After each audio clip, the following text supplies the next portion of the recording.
François-Xavier de Maison vient d'accorder une interview à Charente Libre, lui qui est attendu jeudi à Cognac pour son One Man Show X20S. L'occasion pour l'humoriste de se confier sur ce terrible chagrin d'amour qui lui a brisé le cœur, et notamment sur la manière dont il s'en est débarrassé. S'il se rend toujours très régulièrement à Paris, notamment pour des raisons professionnelles, François-Xavier de Maison est désormais installé dans les Pyrénées-Orientales. Si est là d'où vient épouse Anaïs. Avec leur fille Louise, ils vivent dans le beau village catalan de Tuire, situé entre le massif des Aspres et Perpignan, ville dans laquelle ils se sont dit oui. L'acteur de 50 ans s'y sent bien. Il n'a pas abandonné son métier mais s'est trouvé une nouvelle passion. En effet, il est devenu vigneron.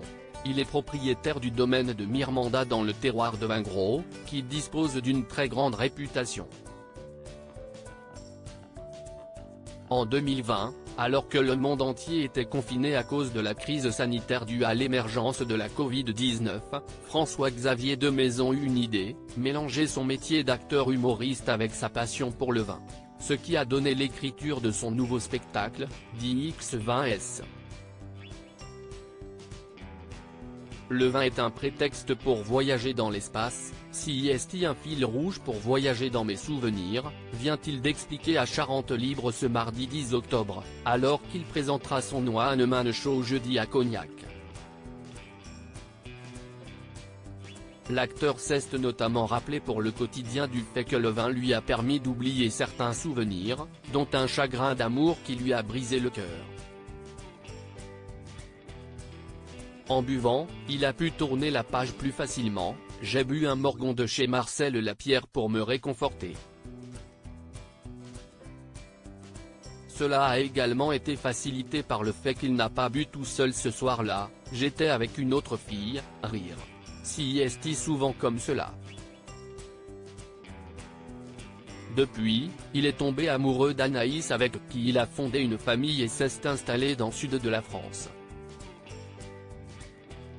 Mais pour rappel, François-Xavier de Maison était déjà papa avant de la rencontrer. Il y a 16 ans, son attaché de presse de l'époque donnait naissance à Sacha, le premier enfant de l'acteur. Une fille sur laquelle il se confiait en mars 2022, dont l'émission Le Bon Dimanche Show de Bruno Guillon, j'aimerais bien qu'elle s'intéresse un petit peu à ce que je fais, parce qu'elle n'est toujours pas venue voir mon spectacle. Mon ado, elle est extraordinaire, mais elle est un peu en boucle sur les Marseillais en ce moment. Ma fille, ce n'est pas drôle tous les jours, je vous l'avoue. Ma fille, elle m'appelle le sang. Moi, si j'avais appelé mon père le sang, si est-il le mien qui aurait coulé. Je vous le dis tout de suite, je n'ai pas reçu la même éducation. De rares confidences de la part de l'humoriste.